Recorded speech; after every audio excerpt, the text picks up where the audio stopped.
Welcome to The Walk-In, a podcast where doors stay open and stories unfold one conversation at a time. Hosted by Christopher Michael Sean, author, poet, actor, and lifelong student of People and Purpose.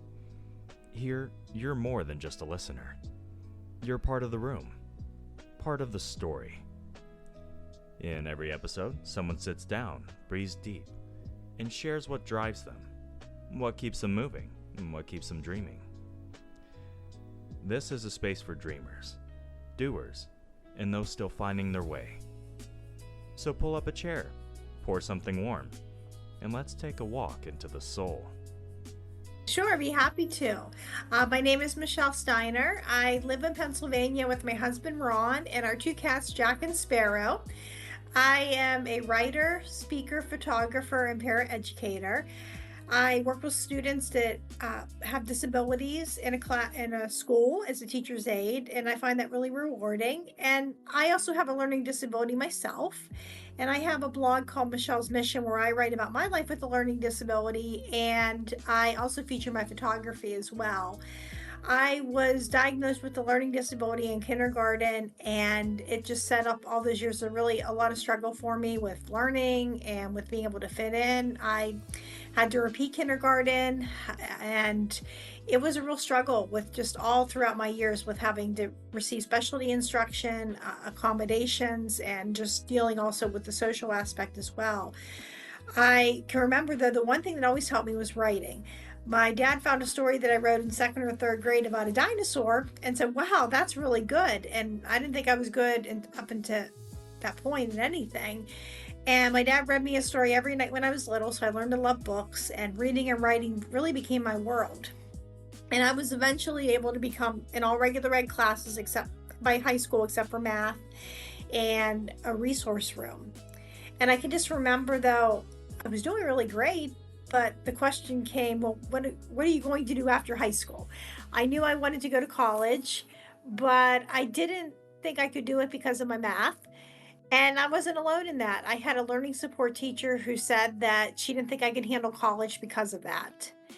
And I can also remember during that time, I also found a group of friends that was a writing group for adults. And 20 some years later, we still meet every month to talk about our writing. And they encouraged me to write about having a learning disability. But I said, oh no, that's way too personal. So I wrote some really bad poetry and some other stuff I would not want to share today. And I put that on the shelf for a while. And then we focused on going to school. Even though I had other people telling me I couldn't do it, I had a psychiatrist who told me that I would most likely not go beyond community college. I get to community college and I faced even more stigma from staff and also students. I can remember when I asked for a calculator, I was told, well, we use our brains in this math class, not a calculator. I had an advisor who told me I was going to have limited job choices. And peers thought that if I had a test that I got extra time on a test, that was cheating. And it was really difficult, but I was able to get my associate's degree in early childhood education. I moved out on my own for a while, and I loved having my independence because I'm not able to drive. So living in a central location was really important to me. And I worked some temp jobs and some child cares, and I was enjoying all of that, but I always wanted more for myself and struggled for what is my purpose. And for financial reasons, I had to move back in with my parents. And it was during that time that I thought I'm going to give university a try. And this time around, I found a program that had the least amount of math and science possible. It had disability accommodations, and I used them. I had a note taker, I had extended test time, I had tutoring when I needed it, and I advocated for myself, and it was a much better experience. My grades improved dramatically. I made Dean's List for a semester, and I graduated with a bachelor's degree despite being told I couldn't do it. I also, after graduation, well, during college, I also met my husband at that time. But after graduation, it took me a while to find the right job. A lot of places claimed they were disability friendly, but they were anything but that. And I eventually found the job that I'm working at now at the school, which I love working with the students in the classroom. All the kids know I can help them with anything except for math. And I also during that time, we got married a few years after, and it was when I got my dream of becoming published that came true. I my husband and I moved into our new home, and I could not unlock our door because and I was diagnosed with limited hand dexterity, and I was so frustrated, and there was a call in the mighty for what's a seemingly easy task for others, but it's really hard with your disability, and I wrote about it, and it got published, and I just had such a great following that encouraged me to write more articles for the mighty, and I started to write for other places, and that also led for me to be able to start my own blog called Michelle's Mission. And then I developed a love for photography. People would tell me that I bring out the details in a flower that they would miss. And a lot of times, if I don't have a ride to get somewhere and I'm on a walk, I get to notice those things that other people miss whenever they're focused on the road. And I get a chance to take that picture of the flower. And rather than being sad, I think to myself, I have this chance to walk, literally stop and smell the roses and take that picture of that flower. And I really would have missed that picture if I was so focused on the road. And I also think to myself, well, with having a disability, there's also been a lot of beauty, and I almost missed all that beauty that could only come from having that experience. That's a wonderful story. I love that so much. I have so much to talk about in regards to that. The Okay, first thing, sure. I was funny enough, I was held back in kindergarten because of my ADHD. I'm obviously my situation was not as, drastic as yours. My, teacher at the time, I don't know why she thought ADHD was contagious. That's just she was weird. She put me in the back of the classroom with a pair of scissors and some paper, and I ended up failing the class, and I had to instead of repeating it, they put me into, oh my goodness, what do they call it? Some weird class. I forget what the name of it is. But, yeah, some, like, post-peak class, whatever, in between 1st Mhm, and, kindergarten, and, yeah, and then from there, I was told that basically because of my ADHD, I was gonna have a really hard time focusing in school, and, we rushed through a multitude of different kinds of medication. Cetera was one of them.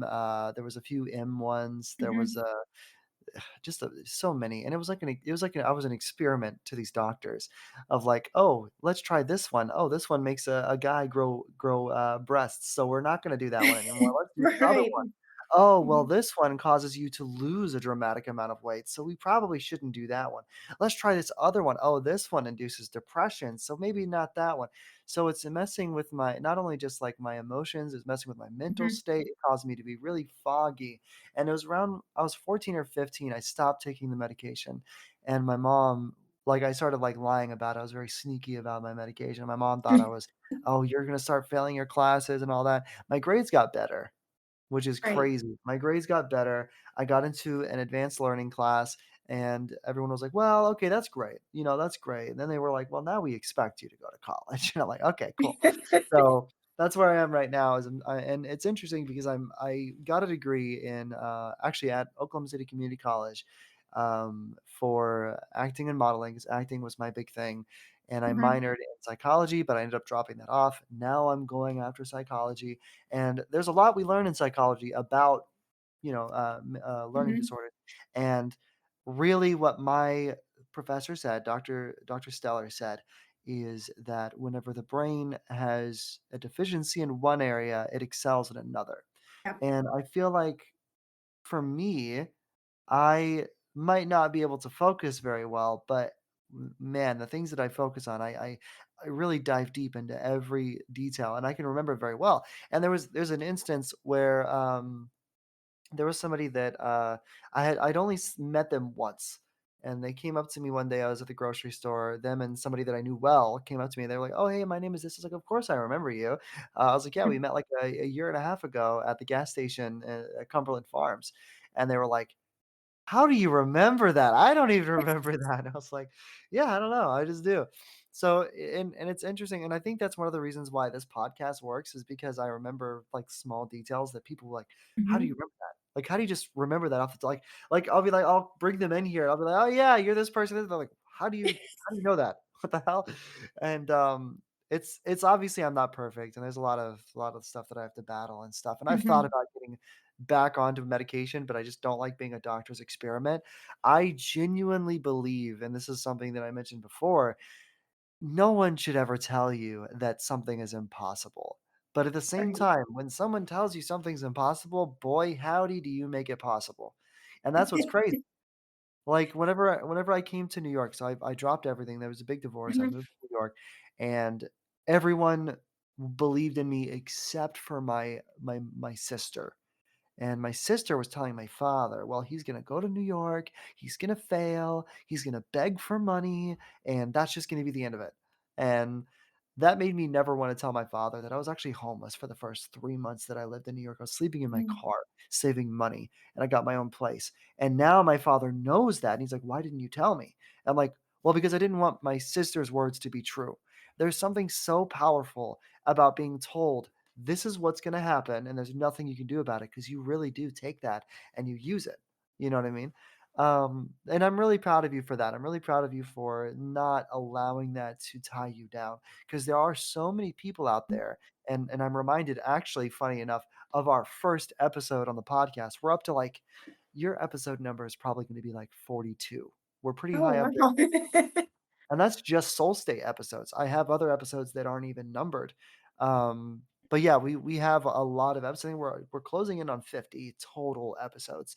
And episode 2 technically was Joey, and he has autism, and he has a lot of issues with learning. And he was told, like, yeah, you're not going to be able to do this, you're not going to be able to do that. And he's over here, he just got his driver's license, and he's doing really Great. well. He's pushing himself, and he wants to do more. And I'm like, people don't understand just how limiting the world, or how much the world tries to limit you, regardless of who you are. It really does try to limit you. And that's why, like, for me, I tell everybody the same thing that, I'm gonna tell you, is that you just have to take that first step. You have to be dangerous with yourself. Because at the end of the Mhm. day, what are you gonna lose? Whenever I made it to New York, my mentality literally was, well, if I can do that, I can do anything. You know what I mean? And I bet it's the Exactly. same for you. Like, whenever you started that writing, and you're like, okay, all right, this is gaining some traction. If I can do that, then I can do this blog. And if I can do this blog, I can do a podcast. You know what I mean? And you Mhm. go on and on, and you really just start to see just how much you're capable of, despite what the world says. I mean, my goodness. And that's incredible. And I'm curious as to, like, so you ran through your story, beautiful story. Mhm. Thank you. Was there a moment where you oftentimes look back, like a photograph type moment? Like, for me, Mhm. if you're looking at my video, I know that we're video Mhm. chatting. For me, it's this photo right here, which is a sunset photo. This Oh, is nice. I can show you a more Beautiful. in-depth one. But this was at Lake Latonka in Lawton, Oklahoma, is the city that I was born. I was born in Fort Sill. And after, so whenever I was in New York and I was getting ready to come back to Oklahoma to Mhm. finalize my divorce, I went out to this lake and I threw my ring into the lake. It's a very dramatic moment. It's a very, like, rebirth type moment. And for me, that is a core foundation of my story. And I have everything up here. I've got my visit to Pittsburgh. I've got the duct tape that was on my car, my first accident I ever had. Everybody signed it like a cast, and it's gold, like kintsugi. Do you know what kintsugi is? No, no, Kintsugi is the Japanese belief that something gains value because of its cracks, because it's broken. So whenever a Oh, pot would, yeah. yeah, they That's would right. I fill the saw. cracks with tape. Mhm. Yeah, I had So an ex whenever, yeah. yeah. So whenever I got into that car accident and I put gold duct tape over the wound of my car and I had it Nice. signed, that was a core foundation of my story. You have a huge, beautiful story, just like me. Yours is a little bit bigger than mine, actually, way bigger than mine. I would love to hear about, like, a photograph moment, a moment where you look back like that. I don't know if you realized or noticed, but that same picture is my screensaver. It's a very big moment for me. So I'm curious if you have one like that. I do have moments where I could look back on that just really shaped me, and I think just some of those moments where definitely with family, with friends, and everything. But I can also just I think where things were going along in the right direction is when I have this moment, and it was I wanted to go whenever I wanted to go back to school, and I was already enrolled, and my parents were working at the time, and they knew they were going to have to take me. And I mean, we weren't too far away from the university, but they knew it was going to be a challenge. And I remember my mom coming home, and she went to an event at their church, and she was saying, "Oh, I was talking to one of your cousins was there that I didn't really know her at the time." And she goes, "Yeah, she works at the college." And she's willing to pick you up and take you home, and that was just that moment, that was cemented, just that picture in my head, that I had that ride, I had that provision, and people also just, I mean, were telling me, "Oh, you're going to have all these student loans, you're not gonna be able to make it," and something just told me, this isn't gonna how it's going to be." And I was able to get the financial aid and graduate debt free. I was everything was provided that I really needed. And then there was another moment that I was trying to figure out what math class I was supposed to take. And there was a decision when I was already at school and I had to take a math. It was either going to have to be an algebra class, like an intro or something very simple like that, or I was going to have to, or I could take an intro to logics, which was a philosophy based math course. And then there was this chess game. And somebody asked me on campus, "Do you want to play chess?" And it was the shortest chess game in history. And spoiler alert, I lost. And I remember looking at the person and I told him, I said, "Yeah, I have a math learning disability, and I'm just wondering if I should take an algebra class or the philosophy based math." And he goes, "Well, I'm from the math department, and I'd really recommend the philosophy based math course because some of the guys in my department aren't very nice." And I just have that picture in my head of that chess game and just the ride, the money, everything just came. This is where I was supposed to be at, and even the program was just it was just that time, and everything was just going in that right direction. Yeah, that's incredible. And is there so because you dealt with a lot of people telling you like, don't do it this way, don't do it that way, do it this Mhm, way, do it that way. And it sounds a lot like you've kind of developed your own path. You've broken away mhm, from the road that everybody else told you you had to follow. And right. I think that, and I was talking about this in my last episode with Jay and Jason, actually, both of Mhm, them, both of their episodes about how powerful it can be, even with someone without a learning disability, but especially someone with a learning disability to go, hey, I'm going to create my own way. You yep. don't need someone else's blueprint. And it goes into this analogy that I've been loving is this spider web analogy of like everybody has the different edges of a spider web and Mhm, their own creative inner spider web that are all built around different things. So for like me, it's like psychology, acting, the podcast, different things that mhm, create who I am as a person and my dream and my goal. Because spider webs all have the same function, but they all yep. have different designs. Every spider has a different creative, way Mhm, of doing it. So, and I like to think that like I'm not gonna copy your spider web because it's not gonna work for me. I think right. everybody should find their own spider web, their own way. And copying off of somebody else or following a blueprint, like sure it'll work, but it's not gonna be that messy humanity that we love. And speaking of Mhm. humanity, I'm curious if this experience with having always been told that you're not gonna be able to do this, you're not gonna make it, has it ever shaped how you see the world? Yes, it really has. In the beginning, I was a really negative person. I thought, "Oh, I can never do this, and I'm not very smart, and this my whole life is I'm going to struggle. It's just never going to get any better." But then I pushed through, even though I was afraid the whole time, and just there were so many things I struggled with. And some of that I didn't realize too was going to impact me today in my life when I work with people in a positive way. I have now, when I work with a lot of students that have disabilities, it's like hearing a recording of myself at that age. I hate my disability. I wish I didn't have it. And I get to be that voice now that says it's not bad to have a disability. And I don't think I would have that unless I had that empathy because I know where a lot of my students are sitting at. I can't speak for every single one of them, but I know that what a lot of them are going through.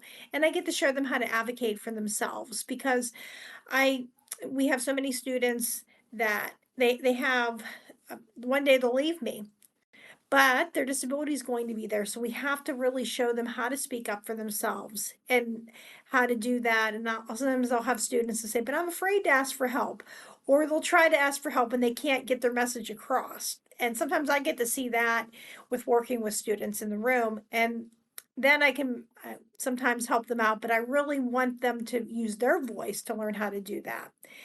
And it really is something with working with students. I can remember I was in a classroom where they were doing math, and I've already said I couldn't do it, but I still had to, the expectation was to help them that day.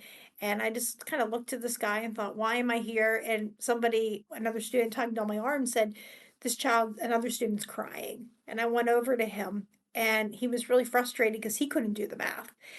And he said, I know how hard it is, and I understand, and I can't help you with the math, but I want you to tell me when you're struggling so I can get you the resources and the help that you need.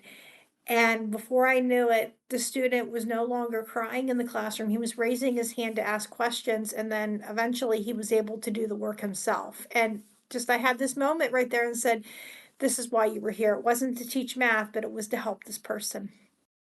Yeah. Yeah, it's a beautiful moment. It's a beautiful moment whenever you're able to Mhm, step in and kind of be the hero that you needed, you know what I mean? And mhm, it's great that you're like that. And I have a term for this. I call them wayfinders, people that light the way so that others can see. You're not showing them what path to take, but you know that they're not going to stay there forever, mhm. but you're holding up that lantern and allowing them to come up and light their torch and find their own way, advocate for themselves, Yes. and Mhm. that's honestly gorgeous. That's beautiful, and I would call you a wayfinder, more than just a dreamer, but a wayfinder, Oh, and thank you. you are opening the way, even through, like, this podcast, any other podcast, the blogs. I mean, not just saving one life, but saving dozens, perhaps hundreds, perhaps thousands of lives, and changing people. Even past your years, 50, 100, 200 years from now, people will look back and go, "Oh, she really helped me. Her words are helping me." And I think that's incredible. I've never done a blog before. I've thought about it for sure. I'm really into writing. I've written a few books. I've tossed them into the void. But it does take a lot of takes a lot of strength, inner strength, to put stuff out there and be creative in that way. But it even takes more strength. I think, especially in America, it's very difficult to be a Mhm. teacher, let alone a Yes. teacher teaching disabled kids, let alone teacher teaching, you know, you're dealing with these um, learning disabilities. I want to use the right term here. Learning Yes. disabilities. You're teaching them. You're also dealing with it. It's something that not even I could do. I feel like that I would dishonor the practice if I walked into a room and tried to do it. The only understanding I have of it is that no one wants it to be done for them. That's what I've learned. My mom worked in, Mhm. mental health. She worked with a lot of disabled kids. One of my father figures, Shane, his son, we would, be with his son a lot. His name was Austin, and he wasn't a high performing, but he was like, I still treated him like a human being, and I feel like that's something that Right. we're lacking. We're lacking Yes. that, in this field, is treating everyone as humans that are capable of anything. Because honestly, like with Joey, I love Joey. Whenever me and him talk, I talk to him like he's a human being, and I think that's Yes. something that he loves. Like, if you ever go back and you listen, I think it's the second episode, Okay. uh, and you listen to him talk, and you listen to him say, like, well, his dream, and this is part of my memory thing that I mentioned. I can just remember what we talked about. This was last June or July. And it does help that I see him like every day. Like, he is one of my Right. but he said, "Well, I want to be an airline pilot, but everybody told me I couldn't. I wanted to be a NASCAR driver. Everybody told me I couldn't." And I said, "Why not? Why not? Why not, Joey?" He's like, "Well, I've got these." I was like, "No, no, no." I was like, "Listen, I assure you that there is always a way. There was always." I think he more or less convinced me there wasn't a way. So maybe if you reach out to Joey, you can convince him there's a way. But I told him, I was like, "Listen, I seriously do not believe that there's anything in the world that could possibly keep you from doing the incredible. There are incredible men and there are incredible women out there that do incredible things Mhm. despite what the world pushes against them, despite what they were born with, despite what happens. They still push, push, push, push, push. And it is the most inspiring thing ever. And I think what happens is people read these beautiful stories like, well, that's not me. Well, I have these other Right. issues. Well, I have this, and mine's different. No, listen, you're repeating the lies the world has told you.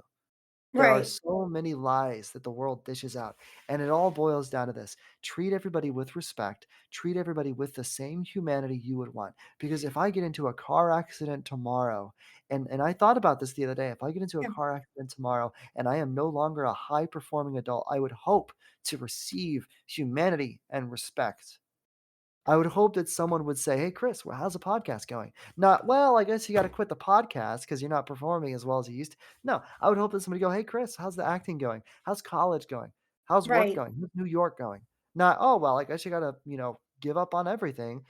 And it's that right there. We don't. And I see this too much as well. And I'm going to call Hmm. this out as well. People will talk like they're kids. No, they're not children. They're not. Even if they have the mentality of a 6-year-old, speak to them like they're an adult. Be respectful and kind and Yes. human. Because that is only going to help them in every way. Right. That's going to not only inspire and motivate them, it's going to help their mental health, put them in a more positive mindset, which will allow them to achieve more. This is something we learn in psychology as well. And Hmm. maybe it is a false sense of hope. Maybe it is a false sense of confidence, but it's better than the latter. It's better than giving them this false sense of degradation, this false sense of you can't do Hmm. it, this false sense of, oh, well, just give up. Just quit, Right. you And know? and I think everybody should I agree. Everybody should at least have the opportunity to try, and everybody should be treated as a human. And the thing too is, even I knew for myself, becoming a certified teacher wasn't going to be my best option, but I thought the next best thing was working in a classroom as a teacher's aide and working with students, and I was still able to go to school. And I think that's something too. We can always think of a backup plan. We can always think of something that's close, but everybody deserves that opportunity to try and to be able to support that person in finding their path in life. And they might find something totally different or something that's really close. Mhm. Yeah, absolutely, and, I would love to, Hmm. actually get connected with your blog. I don't know if it's like a subscription thing, but I'd love to get connected with your blog. Sure, Do you I have can a give you. podcast or I don't have a podcast, but just I've been blog? on podcasts before. I can give you the link to that. Yeah. Yeah, yeah, and Like, and and we can talk more about that after the sure. recording, but definitely wanna Sounds share great. that Yeah. because like I said, this whole thing, I really wanna not only just promote you and your story, but also Mhm. your dream, and I'm curious because I know you're doing so much for other people, and as someone who, I try my best to do Mhm. things for other people, the whole point of the podcast is to promote other people.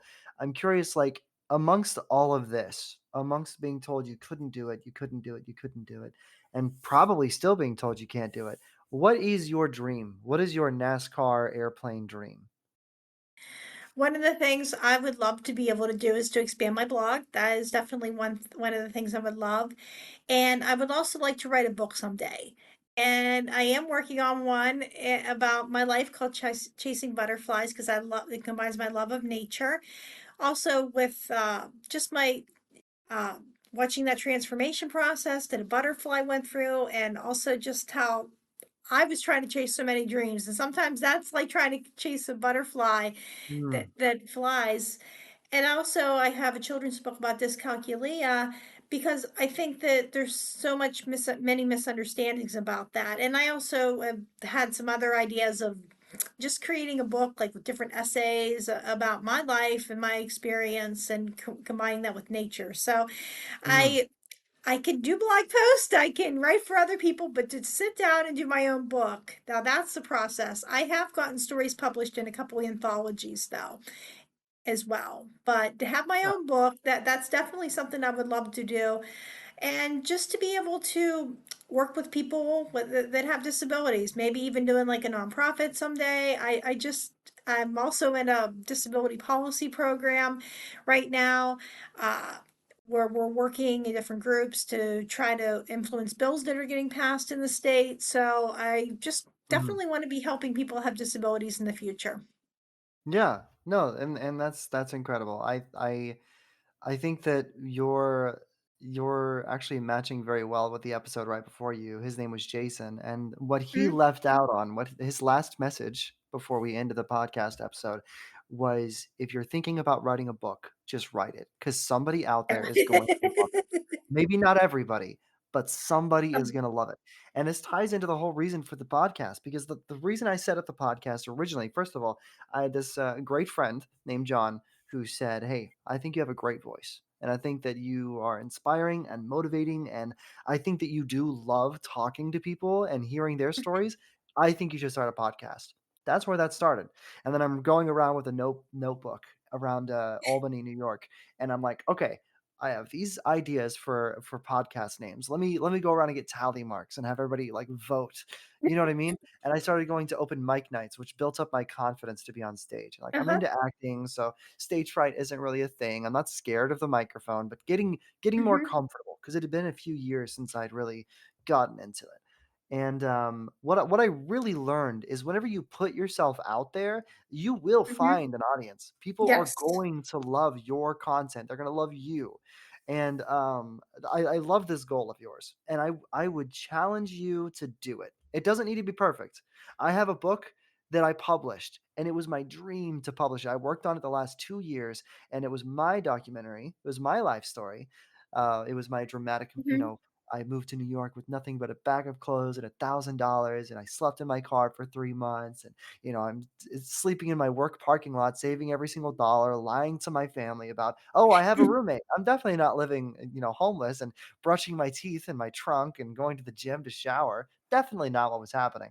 Not a glamorous story at all. But and then you go through that. And I like the transformation bit you said because in that book, I talk about a transformation that I went Mhm. through. Not only did I go through that very physical move, but it was also a spiritual move because I did a lot of meditation, a lot of praying. I did a lot of transition there. And I actually brought it into the seasons, very similar to how I'm sure you with your flowers are going to bring it into the Mhm. seasons, I'm sure, or at least discuss it a little bit. I'm not saying you Yeah. have to, an idea. Right. But I talked about how the harshness of winter and the rebirth of spring and the celebration of summer and the change of fall and how each Mhm. season really correlates into who we are as humans and how our life goes. It might not always perfectly match the season that we're physically in, but Mhm. mentally and spiritually, sometimes it does. You know, Right. uh, we are very much. I have Cherokee roots. We are very much so connected to nature, and it's whenever we Mhm. reconnect with that nature that we become so beautiful. I think I don't know, Yes. very nerdy mentality there. I know, No, no, but I agree. uh, Yes. I am the happiest whenever we're connected to nature. And I wish I could be outside right now, but I can't. It is very cold. Same Which here. by the time this uploads, by the way, because I don't know if you realize I'm dating the episode, which I I do every so often. I shouldn't. We're pretty backlogged at the moment. This episode's not going to Okay. upload until like summertime, so we'll be nice and Oh, toasty yes, whenever we this. will be, and getting outside, yes. I can't wait to be up in the mountains. Let me tell you. But Same. anyways, long story short, I really encourage you to write that book because whenever I really wanted to publish mine before the new year. I ended up publishing it on the 4th of January, which turned into an accomplishment for this year. So that's my challenge for you. I'd love, and I never challenge my guests, but I'm challenging you. I'd love to see you Okay. publish. There's no time frame on this. So 20 years from now, if you publish your book, awesome. I'm happy to hear it. Awesome. Um, and I know that part of our community here, we do have a very large and growing community of authors. So actually, it is basically taking over the podcast. Essentially, our community is tying in with an indie author community, which is also tying into a larger spectrum of another community as well. So we are growing in the Good. author area. So I would love to see you connect with them. I think we only have one Sure. photographer at the moment. So your Okay. photography, not that Oh, much going on there, but I would love to see you connect with them connect with you. And if they're ever disrespectful to you, let me tell you, they better be respectful. Because if they're disrespectful, I'm gonna get mad. All right. oh, But no, it's okay. everyone here is super sweet. Everyone here is super nice. Good. Good, Uh, good, good. it'd be a great opportunity. I learned from them as well. Jason was after our episode, he was teaching me some stuff about writing and techniques and stuff. I'm not Nice. perfect, especially with my ADHD. I come up with all these great ideas, and I was telling him how I have like 5 book ideas, whole book ideas in my head. I've written one of those, one. So it's like, and he's like, "Well, why haven't you written the other ones?" Like, well, I mean, I'm always busy. I'm always coming up with weird ideas. My friends say that every time I call them, I've got this new idea. Like, hey, I've been thinking, what if I just moved to Indonesia and like open up a coffee shop? And they're like, what are you talking about, Chris? You just Right, you know what I mean? So it's really interesting. I don't know if that's normal for people with ADHD, but at least for me, my brain comes up with these schemes, these ideas. right, Um, right. but yeah, I as somebody who was really happy when I published my first book, I cried a little bit whenever I published Mhm. my book, and I was very happy about it. Congratulations. Yeah, Yeah, and congratulations, that's awesome. it's only gotten one read, and it was my mom. So shout out to my mom for being the one read on Kindle publish. It was a Kindle publish. It Okay. wasn't even a physical copy, but yeah. So that being said, what would you say? Like, if you could talk to Joey or really anyone who might be listening, what would you say to them if they're struggling with this very same thing? And I'm sure you've had the situation with students and with peers as well. What would you say to them if they say, "Well, I'm told that I'm being limited, that I'm not good enough," or even somebody who fears that they're not going to be able to do something? I would tell them to know what they want in life and to be able to find a way to do it, and that success doesn't always come in the package that you might expect, but sometimes it comes in something even better that you better than you thought. So I would just really encourage people just to go after that and to think about what it is they want, because everybody, and also to go in on what you're good at too. I think that's a big thing because everybody has something that they're good at. And I think that if you can find what that is, then that's going to lead you to a lot of your dreams. And that's something in your life that you're able to control, will make you feel empowered. I know that whenever I engage in writing or taking pictures or reading, I don't feel like I have a disability. I feel empowered and I feel happy. And that's one of those things that if I focus on all the things I don't have or the things I can't do, like math or not being able to drive, then I'm not as happy with that. So I think it's finding out those things that you like to do and you enjoy doing and are good at, and focusing on those things, and forgetting the rest of the stuff that just isn't something that you struggle with. Yep. Exactly. Exactly. And I like the point of doing the things that you love because you can have a dream, you can have a goal, you can have Hmm. something way up there, high on the mountain that you want to chase. Yep. And it's like what I said earlier, like you don't have to follow the path that everyone else says you have to follow. Everybody told me that if I wanted to be an actor, I needed to have a little bit of experience in high school. So I did that. I had a couple of classes, I got honors, awesome. They said, "Well, now you have to go to college." So I went to college. I got my Right. degree. They're like, "Well, now you need a certificate." So then I went out and I did the Mhm. extra education and I got a certificate. Then they're like, "Well, now you need a contract with an acting agency." Well, I was like, "Okay." So then I went out, I got a contract with an acting agency and I got an agent and I got a contract, all that stuff, all that fun stuff. And then they were like, "Well, you should be there. Why aren't you there?" And that's really where it killed me. Cause then I was like, "Well, what now? I did everything you told me I was supposed to do." Right. And this was like during COVID. So I'm on video chat with judges and directors and they're watching me perform in my kitchen. And I'm like, okay, this is not what I envisioned. Whenever I thought about being an actor, this is like I thought I Right. was, COVID, first of all, really messed it up because I'm in my kitchen. You know what I mean? Like that's not they're like, well, first of all, it was funny because they're like, well, we don't want to see any doorways. We don't want to see any windows or any non-artificial light. We want to see you. And I was like, "What do you expect me to do? Put sheets up on my doorways?" They were like, "That's a great idea." I'm like, "That's gonna look tacky. What am I gonna do? Freaking Right. hammer in the freaking nails on the sheet so it covers up the doorway for you? Are you allergic to doorways?" Like, Right, exactly. That seems like a little odd. yeah. Like, is it distracting? Like, I'm sorry that I have doorways in my background. You can't focus on me. Like, Maybe they have ADHD. I don't know. Maybe it's True. not me after all. Maybe it is contagious. Maybe my kindergarten teacher was correct. Maybe ADHD is contagious. I don't know. But yeah, I don't know. So and then after that, like, I the whole story of me falling in love and then that fell apart. Mhm. I ended up giving up on acting for a long time and it grew a lot of dust and it grew a lot of cobwebs. And I just moving to New York, I started doing the things that I loved. And I stopped caring about the potential result. I stopped caring about the money of Right. it. And I started caring about, okay, this is what I love to do. You know what I Right. mean? And Right. I've had a lot of people ask me that, like, Chris, I want to pursue my dreams. I want to do something that I love, but I Mhm. can't afford it. And I think, especially when it comes to learning disabilities, it can be very difficult to make the money necessary to chase your dreams. So, my question for you would be, something for them. What would you say to someone with a learning disability that really wants to pursue something but feels limited, not just in the grand space that is our judgmental world, but also the financial side of it? I can tell that, yeah, that's definitely something with me as well.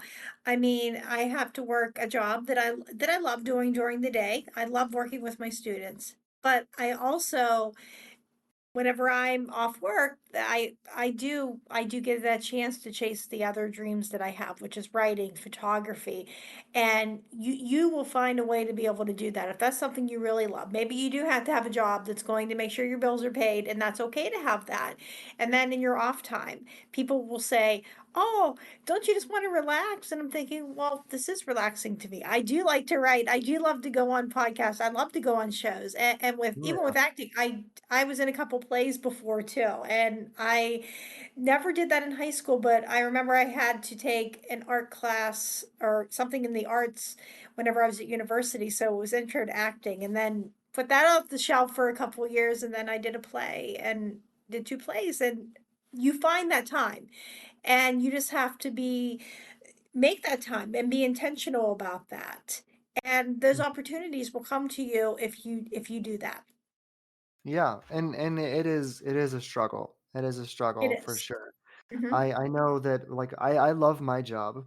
I work in mhm, management. I love my job. It can be very time consuming. It can be very mhm. demanding. I just recently transitioned out of the department that I was previously in, so I'm no Mhm. longer supervising a team of 60 across 3 different sections of the department. I'm now supervising a team of 6 in my own Okay. department, just me as the manager. No longer 6 managers alongside me, 60 Oh my goodness. workers. Yeah, that was a whole mess, let me tell you. I'm glad that it's just me and a couple of people, and it's super relaxing. I come in, we work together, we Mhm. go home, and that's it. Um, so it really is, and it's a balance. Whenever somebody Yes. asks me, "How do you manage to chase your dreams?" It's all about a balance. Sometimes I need to Yep. sacrifice a little bit of school. Sometimes I need to sacrifice a little bit of work. Sometimes I need to sacrifice a little bit of my dream. I will be honest, I mostly prioritize my dream because I feel like at the end of the Right. day, I want to put something out there. I want to leave a legacy. I want people to look Yes. back at these podcast episodes. You know what I mean? I want to leave a legacy. If I disappeared off the planet tomorrow, if the rapture happened and I was just gone, I would hope people would listen to the podcast episode and go, "Man, he did the best he could to inspire those around him." And Right. that's the whole goal of the podcast. And I know that there are people out there that they want to achieve these amazing dreams, and you can, and you will. I believe that you will. Sometimes you don't need $100,000 quality stuff. Just go to Walmart, get $2 supply this, $2 Yeah. supply that. Put something together. I mean, you're looking at my background right now. It's going to look completely different in my new place. I'm in the middle of moving, and I have this whole idea for what I want to do whenever I move everything into my Awesome. new room, and it's not going to be in the living room anymore, and I'm going to have all this soundproofing, so there's no echo. Is it going to be all that? Probably not. I haven't even looked at the price of soundproof panels, but I'm assuming that they're probably like $5 a piece, which is expensive. So the Right. likelihood of me doing that is pretty low, but I want to, and I'm really hopeful that I get the chance to. But I'm understanding that I can continue to do my dream, this podcast, the acting, the writing, Mhm. without having high quality stuff. You know, it Exactly. I whenever I published my book, I wanna say I think it cost me, like, maybe $20. I don't think it cost me much. You know what I mean? It was just like the Mhm. licensing and stuff. And I encourage any authors out there, if you're looking to at least get your foot through the door, go to KDP, Kindle something publishing. Okay. It's the easiest place to publish your book. And that's the first thing you can do. Now, I'm not saying this is how you should do it. There's a million different ways to do it. But that's just the way that I did it. Um, and anybody with learning disabilities, I think that you guys Mhm. are incredible. I think that this is a cruel world on a regular scale, Yes. economically and mentally, emotionally. And then you add in this crutch that the world gives you. Because in my opinion, there's no mental crutch. I think, and psychology teaches this as well. Whenever you have a deficiency in one area in your mind actually enhances in another Yep. area. That's Exactly. what psychology teaches you. So if your hippocampus is damaged, other parts of your brain will actually do the role of your hippocampus. Not as well, but it will do the role. And a great example, I was born without a center eardrum in my left ear. I was supposed to be deaf by the time I was 18. Oh, I'm 27 and I can hear perfectly fine. Yes, I had a doctor who did a surgery and I was okay. But they said there was no way that they could do it. No way. I was screwed. That's what they said. Doctor went into my ear at the age of 16, said, "Well, you got a center eardrum right there. I don't know what your doctor said when you were born, but and he quite literally said all he did was he poked it and it bumped back into place and then I could hear out of my ear and I was listening out of my bone in my neck it's amazing. until he did that, and then now I can hear out of my ear like normal. You know That what I mean? really is. Yeah, It's because the insane. brain has that way of doing that. I remember in my logics class, my professor, he's like, "You're really not doing well in this. You really can't read very well." He goes, "How are you doing your other classes?" I had A's, and if it wasn't for that class, I would have had a 4.0 that semester, and I could never explain it to people. And then I finally realized we're trying to put all this into that logical part of my brain, and it just overflowed into the other areas and just strengthened everything else around me. Yep. I don't know why the whatever part of my Yeah. brain handles the dramatic theatric Yeah. storytelling part of my brain, that's the overdrive. So literally every time that something happens, Mhm. I create a story out of it, and that's how I Yep. survive it. If I'm struggling at work and I'm just like, yeah, but Mhm. think about the day that you're gonna be like looking out on New York City in a suit, Yep. and you're just gonna be like, there's gonna be some cool music in the background. You're gonna be like, yeah, look at me, yeah. Yeah. You know, that's Yeah. you know what I mean? Right. So it's and Mhm. anything you do, because you're gonna have to have a job that hopefully you'll love, but a lot of us have jobs we hate. If you have a job Right. you hate, every single time that something bad happens, just think to yourself, I'm gonna use this moment, this anger, this frustration, I'm gonna use Yeah. this stress as fuel for my dreams. Because this place is not my Exactly. that's what I do. I don't know if that works for everybody, but it works for me. So yeah. All right. So, Definitely. yeah, this was amazing. I really appreciate you coming on, sharing your story, sharing who you are. I think a lot of people are going to be encouraged, especially Joey, because Joey listens to every episode. He loves it when Oh. I reference him. So I know I'm going to get a text message from him about that soon enough. About, oh hey, I heard that you talked about me. Yeah, fantastic story, fantastic advice. I know a lot of people are going to be encouraged and they're going to felt heard and seen, and hopefully they can take your story and move on and encourage someone else. Because really Thank in this dark you. world, the only thing we can truly do is light the way for everyone else and keep inspiring and motivating and create a more positive, more humane world. That's the goal. So, before we kick things off, is there anything you want to say before we close out? I just want to encourage people to just be able to go out and chase whatever dreams that they have. And if you're wanting to know where to find me, you can find me at my blog, www.michellesmission.com. Hey there, this is friend of the show, Anthony Ziello, and I just wanted to say thanks for stepping into the walk-in today. If this episode spoke to you, go ahead and follow the show, and catch us every Monday at 2 p.m. Eastern. You can find the walk-in on Apple Podcasts, iHeartRadio, YouTube Podcasts, pretty much anywhere you listen.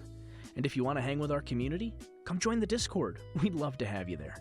A huge shout out to the Podmatch community for having us with them. Their support for dreamers is unmatched.